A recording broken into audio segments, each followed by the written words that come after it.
those injuries and the trauma stays with me to this day.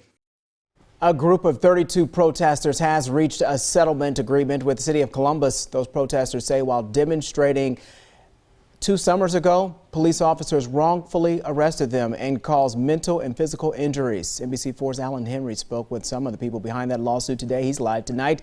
Alan, tell us what is included in this agreement.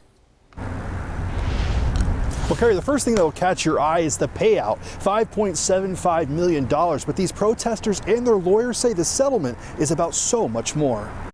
This means something. This was the primary goal of this case. What Attorney John Marshall is holding up is a permanent injunction barring the Columbus Division of Police from using non-lethal measures like pepper spray and wooden bullets against nonviolent protesters like the 32 who sued the city of Columbus.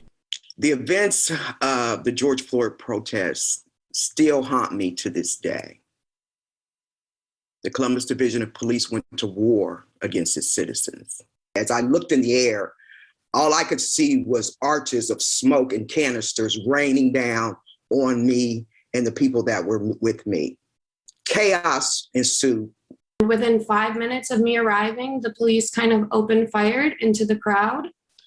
I was struck in my chin with a wooden bullet. The city has agreed to the permanent injunction as part of settling the lawsuit alongside a nearly $6 million payout. It is they who made this happen.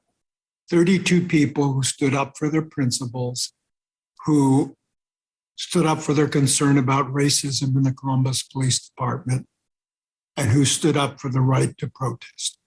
Yes, folks will talk about the monetary things, but what really needs to be talked about is how do we build trust and how do we move to accountability? And what does that look like?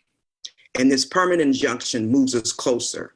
It is a step in the right direction. But all sides agree more work remains to be done. Mayor Ginther releasing a statement today about the settlement, saying in part, quote, "It represents an opportunity to learn from the past, develop better policing strategies that reflect the community's expectations, and help to restore trust." If Chief Bryant and the mayor and the Columbus community want trust between the police and the community, trust which will make law enforcement better for the officers and for every one of us who need police help, accountability is the key. Well, City Council is expected to approve that settlement at their next meeting next week. Local for you, Alan Henry, NBC4.